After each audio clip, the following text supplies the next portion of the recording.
Hello, hello, hello, and welcome to ER Emotional Response. This is Life Coaching with Ink. Ivory, how are you doing?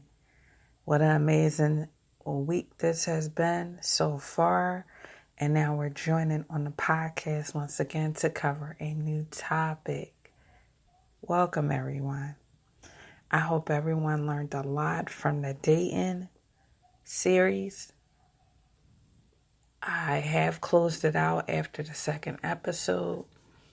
Part 2 of it. It doesn't mean I won't dabble into it again, mainly because it's a ongoing topic, number one, and it's always something new to cover under it. Another aspect that you can look at to become better at connecting with others. So, I'm excited to start this new topic tonight, and I'm still on the kick on starting the year off strong and making sure that you're putting your best foot forward.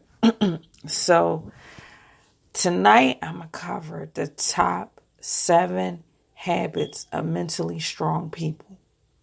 The top 7 habits of mentally strong people. I say it all the time, and if people don't realize it, they will realize it now. Everything begins in your mind. Everything. You think on it long enough, you put emotions behind it, which empowers it and allows you to ponder on it much longer than needed. And then it conducts, governs, controls, inspires your actions. And so knowing that, we have to cover this topic. We're rolling into a new year. We're not dealing with a new us. It's a new year, the same us. We're continuing. And part of that continuing is evolving. So don't look at it as a negative because I say it's the same you. It's the same you, but you can be in a posture of evolving. So, for those that are under the sound of my voice, this just might be a refresher course. And for others, it might be something that's going to challenge them and really make them buckle down. Because you're responsible for your own success. And I say that because a lot of times people go through bad things in life and they say that's the reason why I am the way I am. No. The reason you are the way you are is because you get stuck in a certain mindset or emotion, locked into a certain emotion, and you refuse to move past that emotion. And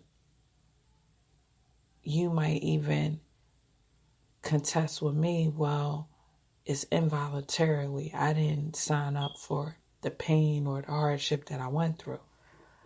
It becomes voluntarily when you don't look at all the options you have. You had the options to seek help.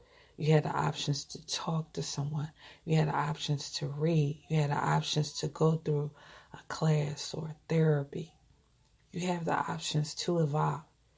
From the next moment you breathe, you have an option. So that's when it becomes voluntary. Bad things didn't happen to some of the most successful people, and they learned to put that beside them, behind them, and press forward. And so you have that same ability in your life. So it begins in your mind. A lot of people are big on laws of attraction. A lot of people are not big on laws of attraction because they don't understand it. But the principles behind laws of attraction are so real but it is something that we have to practice in different areas of our life. Some areas we just not strong into rendering exactly what we want in that area. We have to practice, and we have to start with the small things. And I could say, even for myself, it is a practice. It is a practice. There are some people that have mastered it, and everything they think, then they harness their emotions behind it, and it empowers their actions, and they stay in a state of goodness that everything that they imagine comes to pass. And it sounds simple when you say it, but the battle begins in your mind. And so your insecurities, your doubts, your fears, you wrestle with, you cast down, and you don't give them ear or play or time. And that's when it separates you from receiving exactly what you want. So let's cover this topic. Top 7 habits of mentally strong people. And this is only to help you build onto your self-worth. The biggest investment you can make is into yourself.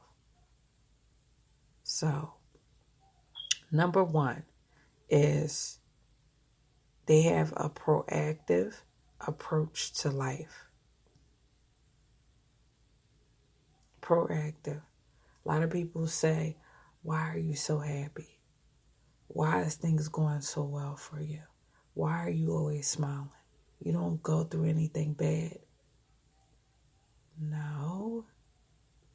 Mindset is everything. My key motto is, everything is not good, but you can pull something good out of everything. Everything is not good, but you can pull something good out of everything. Oh, I'm running late. But you listen to the news, and had you been 10 minutes early, you probably would have been a part of a 4-car collision.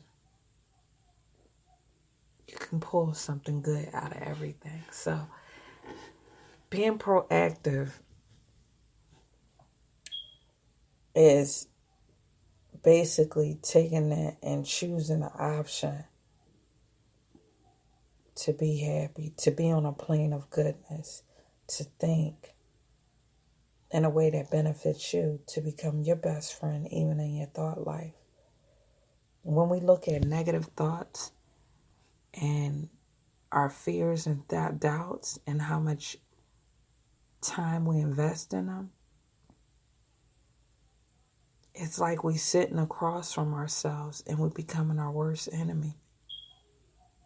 If you was across from you, what would you be telling you to become better? That's when things become proactive. And when you look at it that way, you step aside and you stop with the negative stuff. You stop with the unnecessary fears and doubts. You become proactive. You respond to life in a way that's beneficial to you and others. Proactive. Number 2, you move on from things that you can't control. And this definitely ties into number 1. There are certain things that you can't control. You can't control the weather. You can't control people's thoughts, actions, and feelings. You can't control certain things happening.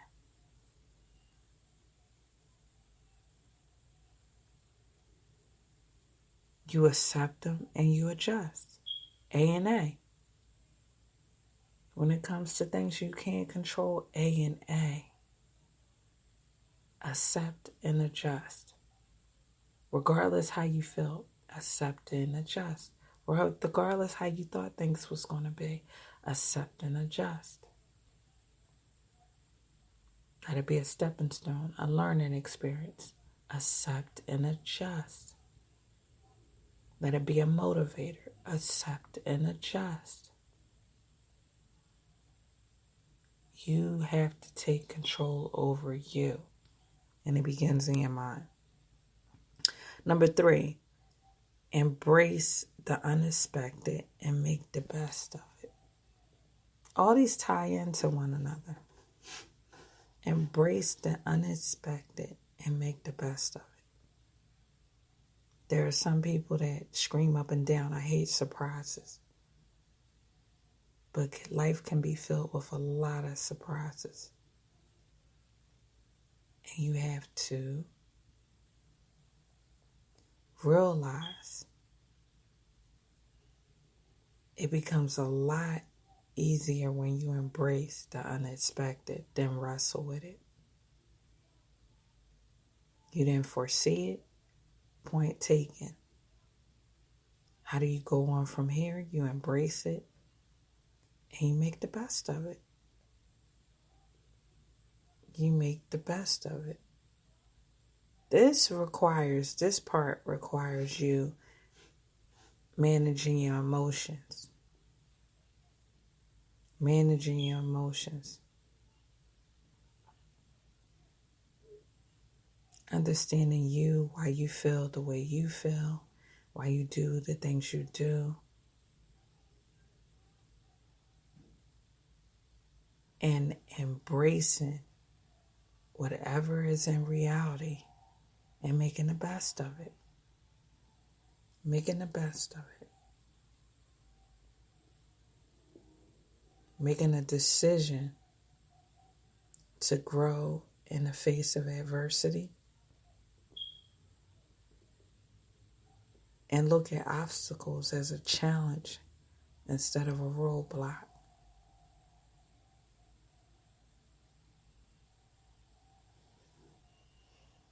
Very key. Number 4, look at the past, but live and enjoy in the present while planning for the future. Look at the past, but live and enjoy in the present while planning for the future. That's Life Coach 101. Life Coach 101. We don't dwell in the past. We don't dwell in the past. We don't dwell on old relationships. We don't dwell on exes. We don't dwell on past misfortunes. You got to ask yourself in your efforts of thinking about it, does it change things? Does it alter the past? No. So why give that much place to it? People can be so invested in the past that they'll miss the fruit of the present. They'll miss enjoying the fruit of the present. Miss enjoying the people that are in their lives presently because they're thinking about the past. The past is the past for a reason. Yesterday is the yesterday for a reason. Today is definitely today for a reason. And the future is definitely the future that can be mapped out. But it begins in your mind. I never seen a person walking forward and pulling on something from the back and moving at a pace that's beneficial to them. If you hold on something from the back, from the past, what's behind you, it's only going to slow you down. It's only going to